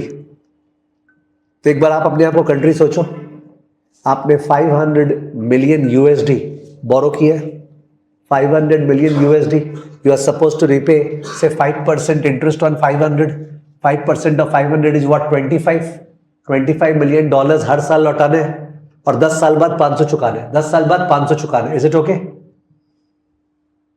आप जो है country, आप तो US dollar छाप सकते हो कि नहीं छाप सकते हो? नहीं छाप सकते because you are Sweden not US. तो आपको यूएस डॉलर खरीदना पड़ेगा बाजार से हर बार इन ऑर्डर टू रीपे। ऐसा हो सकता है कि यूएस डॉलर अप्रिशिएट हो जाए। 1 US dollar was equal to 4.5 SEK, 4.5 SEK, it appreciated to 6.5 SEK, then 7.5 SEK, then 8.5 SEK। तो पहले 25,000 देने के लिए 25,000 इंटू 4.5 उतना SEK चाहिए था, अब 25,000 इंटू 6.5 चाहिए, 25,000 इंटू 8.5 चाहिए। इतना ज्यादा बढ़ गया कि जब वो आया बाहर उसका 500 मिलियन लौटाने का, उस समय हो गया था $1 इक्वल टू 20 SEK। तो 500 मिलियन इंटू 20 उतना SEK। तो आप पैसा नहीं लौटा दिए, आप हाथ उठा दिए। Default. Which risk were we talking about? Currency risk. कोई बोलेगा हाँ ऑब्वियस था सर करेंसी का बात, ऑब्वियस ही तो बोल रहा हूं, मैं भी तो वही बोल रहा हूं, मैं भी यही बोल रहा हूं, इसमें ज्यादातर जो है वो ऑब्वियस है। अगर तुम ये बोलना चाह रहे हो सर ये तो ऑब्वियस ही था, मैं भी यही बोलना चाह रहा हूं कि ज्यादातर ऑब्वियस ही होगा। पर कोई लर्न करेगा करेंसी रिस्क के बारे में क्या लिखा हुआ बुक में, हम वैसे वैसे बैठाएगा, फिर बोलेगा तुम सुनो हम बता रहे हैं। Don't fall into that trap, it was obvious. ठीक है ना?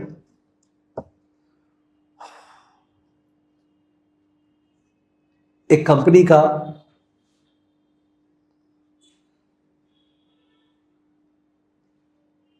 ऑपरेटिंग प्रॉफिट मार्जिन, कंपनी का operating profit margin, operating profit margin का कोई फॉर्मूला बोलेगा? ऑपरेटिंग प्रॉफिट मार्जिन का क्या कोई फॉर्मूला बोलेगा? Yes, EBIT by sales. Any margin is a percentage of sales, कि भाई तुम्हारा ऑपरेटिंग प्रॉफिट क्या है as a percentage of sales. GP margin is GP by sales, net profit margin is net profit by sales. Any margin is कि तुम sales करके जो profit कमा रहे हो उसका कितना परसेंट है, तो operating profit by sales, EBIT by sales. तो एक कंपनी का ऑपरेटिंग प्रॉफिट मार्जिन पहले 18% था, गिर के 10% हो गया। 18 से क्या हो गया? 10। ठीक है, 10% हो गया।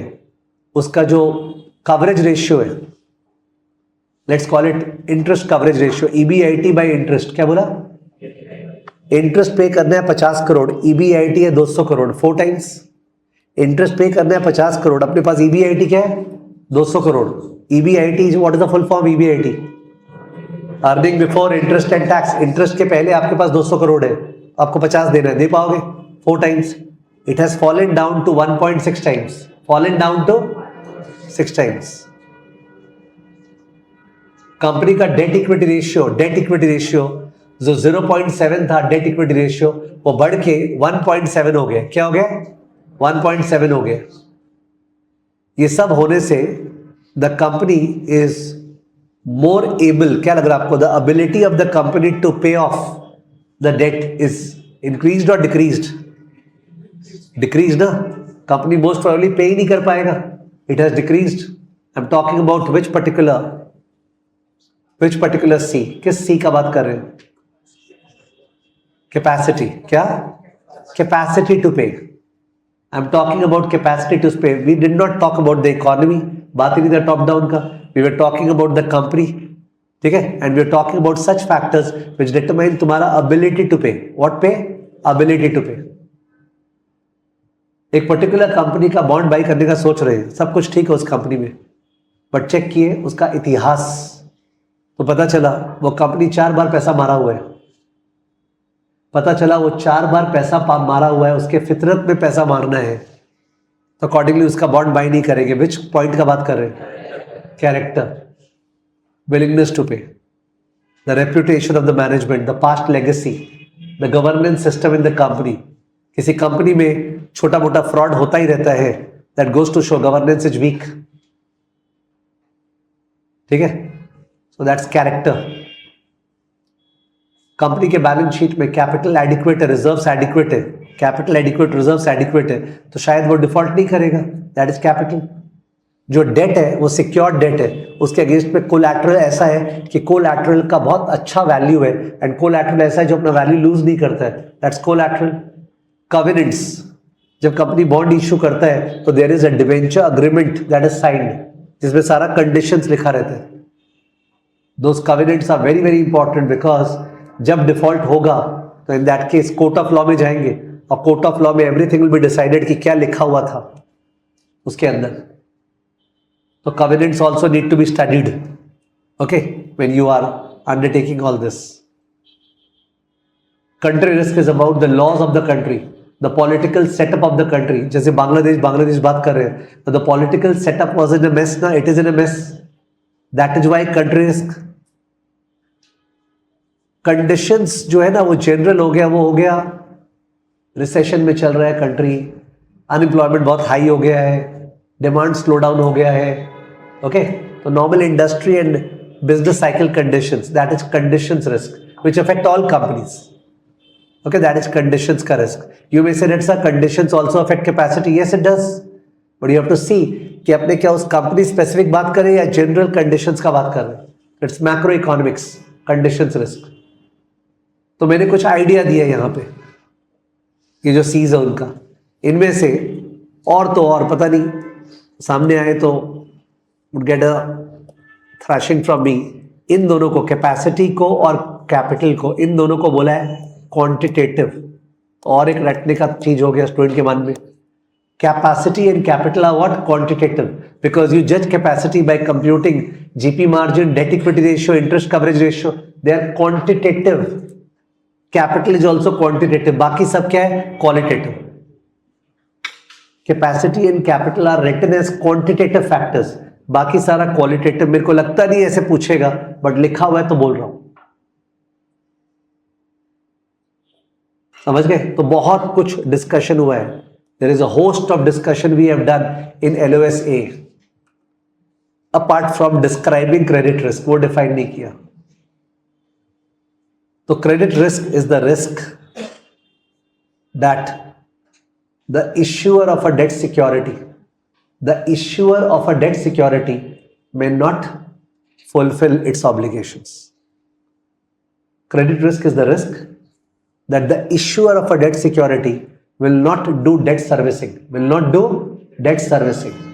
That is credit risk. Simple definition. तुमने पैसा उठाया था, तुम्हारा वादा था कुछ कुछ करने का, वो तुम नहीं कर रहे हो, सॉरी नहीं कर रहे, द पॉसिबिलिटी कि तुम नहीं करोगे एक्स एंटी है, एक्सपोस्ट नहीं है, x anti, the possibility that the issuer may not fulfil it's obligations, that is credit risk. तो क्रेडिट रिस्क का इजीली डेफिनेशन है, ये सब एक्सपोस्ट नहीं होता, एक्स एंटी होता है। यानी ये नहीं बोलोगे क्रेडिट रिस्क तब होगा जब पैसा मार लेगा, नहीं, जब बाई कर रहे हैं संभावना है पैसा मारने की, वो क्रेडिट रिस्क है। The possibility is credit risk, ठीक है? तो it may be realized, it may not be realized, वो अलग बात है। तो credit risk is that components are PD and LGD, PD and LGD। बीच में क्रेडिट रिस्क के अंदर drivers are your the 8 C's of credit risk. They are the drivers which determine credit risk. लिखिए,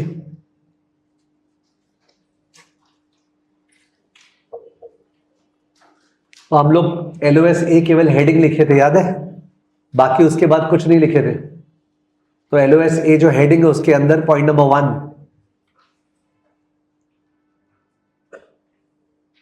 डेफिनेशन, पॉइंट नंबर 1 डेफिनेशन लिख दो। Credit risk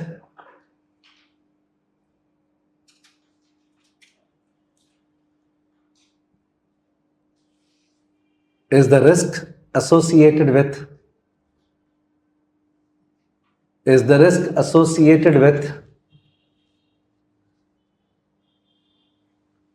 an issuer, risk associated with an issuer bracket that is borrower, an issuer that is borrower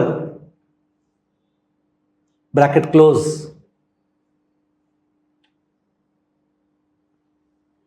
not fulfilling its debt obligations, not fulfilling its debt obligations, not fulfilling its debt obligations,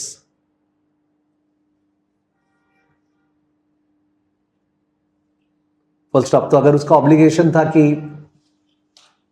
कभी भी date equity ratio 2.5 के ऊपर नहीं जाना चाहिए, ये लिखा हुआ था कवेनेंट में कि date equity ratio should not go above 2.5, पर डेट इक्विटी 2.6 हो गया, it has not fulfil it's obligation. पैसा नहीं मारा है, पैसा वो नहीं मारा है, बट अपना ऑब्लिगेशन को डेफिनेटली फुलफिल नहीं किया, तो वहां पे रिस्क बढ़ जाता है कि देखो यार इसका तो कॉवेनेंट ब्रीच हो गया। Breach of covenant is also credit risk, कि पैसा नहीं मारा पर ब्रीच हो गया। इनफैक्ट 2 वर्ड्स लिखा हुआ बोलना भूल गया, एक होता है इंसॉल्वेंसी, एक होता है illiquidity. Insolvency, illiquidity, digest the word insolvent, illiquid, insolvent, illiquid. एक कंपनी है जिसका एसेट्स 5000 करोड़ से, जिसका लायबिलिटी 4000 करोड़ से, assets 5000 crore, liability 4000 crore. Is it solvent or insolvent? It is solvent or insolvent? Solvent है, but it is not having the money to pay.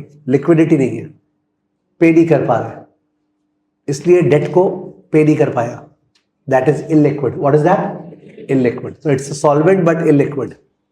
दूसरा हो गया, एक कंपनी है जो बैंक ओडी या लाइन्स ऑफ क्रेडिट ले रखा है बैंक से, बैंक ओडी ले रखा है, उसके हेल्प से पे कर पा रहा है कूपन, पर उसका एसेट लायबिलिटी से कम हो गया, एसेट लायबिलिटी से कम हो गया है, तो it is insolvent but what, liquid, insolvent but liquid. तो इंसॉल्वेंट मतलब assets less than liability, illiquid मतलब you are not having the cash to pay off the debt obligation. ठीक है, दोनों अलग अलग चीज है, इंसॉल्वेंट एंड इनलिक्विड। ठीक है, ये वर्ड कहीं लिखा हुआ था कोर में, मैं स्किप कर गया बोलना। खैर, आपने क्रेडिट रिस्क डिफाइन कर दिए। ठीक है, point number 2, drivers of credit risk. Drivers of credit risk,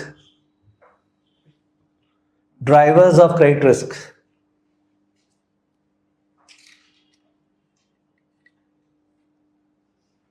दो एरो लेफ्ट साइड में, top down drivers, right side में bottom up drivers. Left side में top down drivers, right side में bottom up drivers.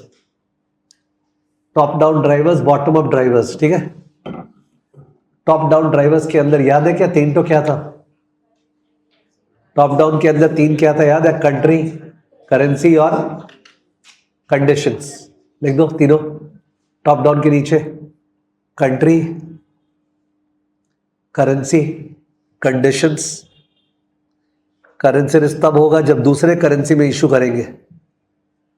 Country risk legal and political है, if you want to write in the bracket. जो country risk है वो legal political risk है। Okay, country risk जो है legal political है, और जो करेंसी रिस्क है वो है इशूइंग इन सम अदर करेंसी। आपने बॉन्ड इशू किया किसी और करेंसी में,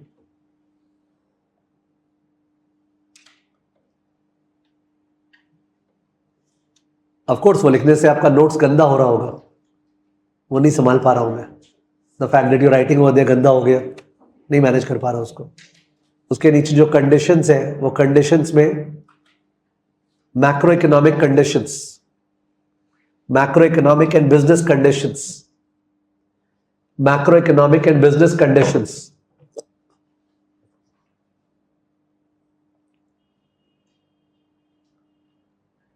राइट साइड में जो बॉटम अप फैक्टर्स है उसमें सबसे पहला क्या था? कैपेसिटी।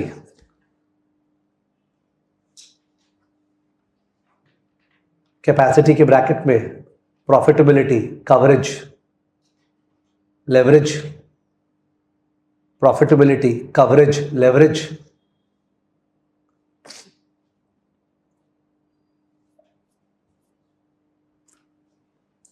उसके बाद कैरेक्टर, कैरेक्टर के ब्रैकेट में रेप्यूटेशन, गवर्नेंस, रेप्यूटेशन, गवर्नेंस।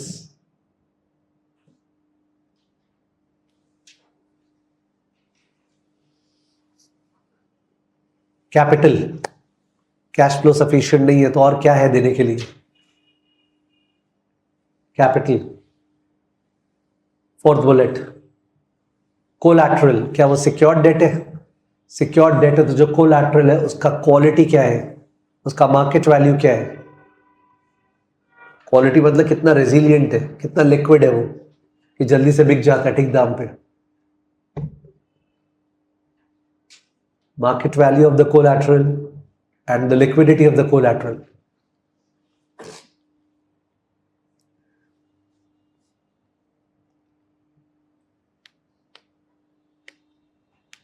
और लास्ट क्या? कवेनेंट्स। कवेनेंट्स मतलब restrictions, conditions imposed on the company. The restrictions or conditions imposed on the company.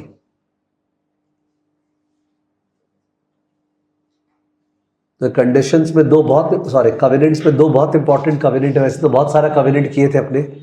एक है क्रॉस डिफॉल्ट प्रोविजन और एक है पैरी पैसो। क्रॉस डिफॉल्ट प्रोविजन और पैरी पैसो के ऊपर नोट लिखो नीचे, नोट, नोट अलग से note. Two very important covenants. Two very important covenants are two very important covenants are dash. First bullet, cross default provision. Cross default provision. Cross default provision. Cross default provision का मतलब क्या है? इसका मतलब है कि अगर एक बॉन्ड में, मेरे बॉन्ड में जो मैं बॉन्ड परचेस किया उस पर लिखा हुआ है क्रॉस डिफॉल्ट प्रोविजन, मतलब अगर कंपनी दूसरे चीज को डिफॉल्ट किया, किसी और चीज को डिफॉल्ट किया डिफॉल्ट कैटेगरी में, तो मेरा वाला भी डिफॉल्ट कैटेगरी में आ जाएगा. स्टूडेंट्स इसको गलती समझते हैं. वो लोग सोचते हैं सर अपना वाला भी डिफॉल्ट कैटेगरी में आ जाए, कितना खराब बात है. खराब बात नहीं है, आप समझ रहे नहीं हो. लेट्स इमेजिन 5 बॉन्ड्स हैं, B1, B2, B3, B4, B5. 4 में क्रॉस डिफॉल्ट प्रोविजन लिखा हुआ है, 5वां में नहीं लिखा हुआ है. 4 में क्रॉस डिफॉल्ट प्रोविजन लिखा हुआ है, 5वां में नहीं लिखा हुआ है. तो अगर बॉन्ड 1 डिफॉल्ट किया, कंपनी इंटरेस्ट पे नहीं किया उसको, वो डिफॉल्ट चला गया, तो B2, B3, B4 even though उसका पैसा दिया है पर वो भी डिफॉल्ट कैटेगरी में आ जाएगा, पर B5 नहीं आएगा. अब क्या होगा? ये B1, B2, B3, B4 वाले लोग कंपनी को निचोड़ के अपना पैसा निकालेंगे. B5 वाला खड़ा है, वो कोर्ट के पास जा नहीं सकता है कि देखिए इस कंपनी के साथ ऐसा हो रहा है, मेरा भी तो पैसा. बोले तुम चुप बैठ, बिकॉज तुम्हारे क्रॉस डिफॉल्ट प्रोविजन नहीं लिखा हुआ था ना. तो वो लोग चारों लूट चुके होंगे कंपनी को पूरा ऊपर से नीचे तक, फिर तुम्हारा बारी आएगा, कुछ नहीं बचा. Are you understanding cross default provision कितना इंपॉर्टेंट है होना? इसका मतलब अगर कोई डिफॉल्ट हुआ तो उस केस में मैं भी डिफॉल्ट कैटेगरी में आ जाऊंगा और मैं भी कंपनी को श्यू कर सकता हूं. समझ गए? It's just a question of कौन पहले कंपनी को चूसेगा. That's the whole point. तो क्रॉस डिफॉल्ट प्रोविजन होना जरूरी है इंडेंचर में. जो लोग इंडेंचर बाई करते हैं दे गॉट टू चेक कि क्रॉस डिफॉल्ट प्रोविजन है ना. ठीक है, स्टूडेंट्स को उल्टा लेते हैं कि ओ क्रॉस डिफॉल्ट प्रोविजन होने से हम भी डिफॉल्ट कैटेगरी में आ जाएंगे. अरे यार जो डूबना है वो तो डूबेगा ही. The point is default category में आ जाओ तो you get the legal license to pursue the company, to sue the company. Therefore cross default provision is required. Got it? देखो, क्रॉस डिफॉल्ट प्रोविजन डैश.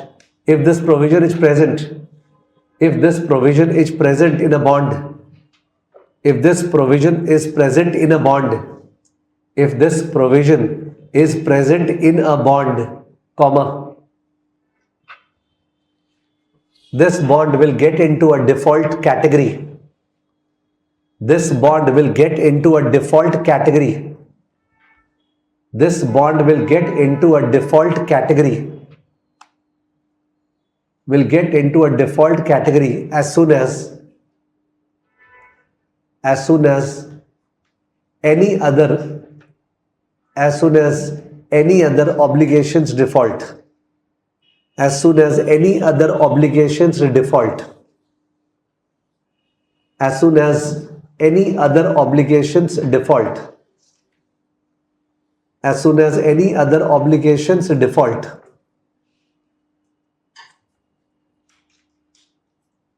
ठीक है.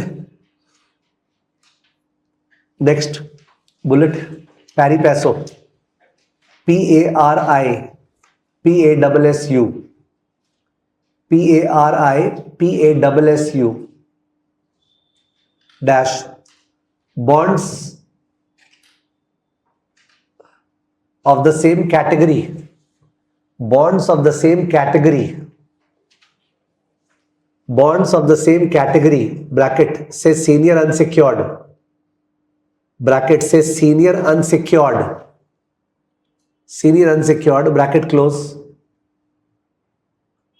will stand on an equal footing, will stand on an equal footing, will stand on an equal footing, will stand on an equal footing. सबके साथ बराबर treatment होगा. इसका best analogy था जो मैं एयर इंडिया का बोला कि बिजनेस क्लास, प्रीमियम इकोनॉमी, उससे बेटर एनालॉजी नहीं हो सकता है कि सारे बिजनेस क्लास पैसेंजर्स के साथ सेम ट्रीटमेंट होगा ना, उनके साथ अप डाउन नहीं हो सकता है. वही है पैरी पैसो.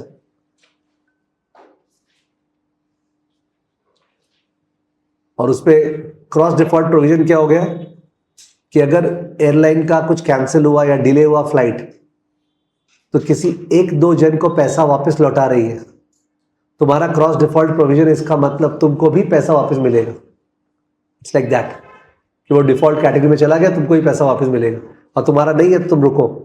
रुको माने तो बहुत कुछ है ना, ठीक है। Okay, para change. Point number 3 क्या? Point number 3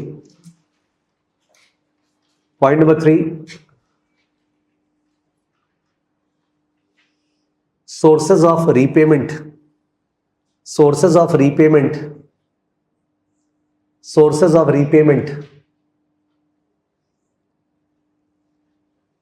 dash, para change, first bullet, secured bonds,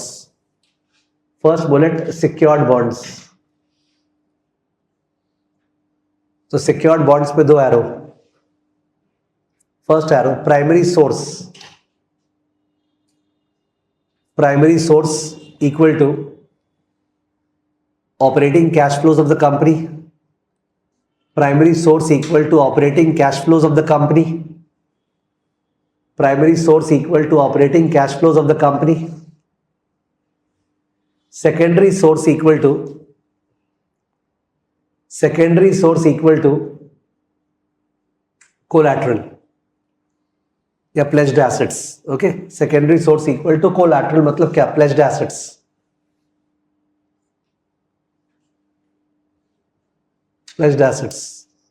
next bullet, unsecured bonds dash, primary source equal to OCF, operating cash flow, equal to operating cash flow. Primary source equal to operating cash flow. Third bullet, sovereign bonds.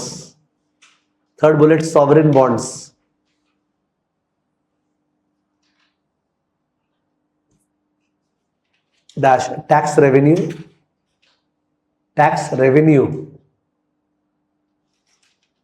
And other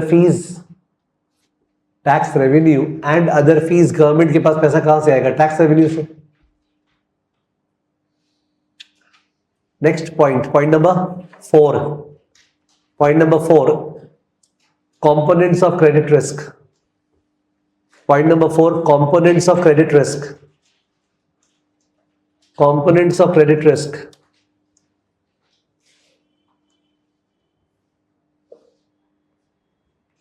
ठीक है, ऐसे ही multiple choice तो आपने किए नहीं आज, ठीक है। तो कंपोनेंट्स ऑफ क्रेडिट रिस्क में नेक्स्ट क्लास डिक्टेट करूंगा और तब मल्टीपल चॉइस भी कर लेंगे, ठीक है। तो we are meeting again on Wednesday to carry this over, ठीक है। तो वेडनेसडे कंटिन्यू करेंगे। जिनको जरा सा भी अनकंफर्टेबल लगा फर्स्ट क्लास था वगैरह, फिक्स्ड इनकम ऑन एक्सेल का 2 यूट्यूब सेशंस हुआ था इस वीक। 2 यूट्यूब सेशंस वो यूट्यूब पे है SSCI के। If you spend time on them आपको बहुत फायदा होगा फिक्स्ड इनकम में, और बोरिंग होगा ही नहीं, बिकॉज आप एक्सेल खोल के बैठिएगा, you will enjoy the same.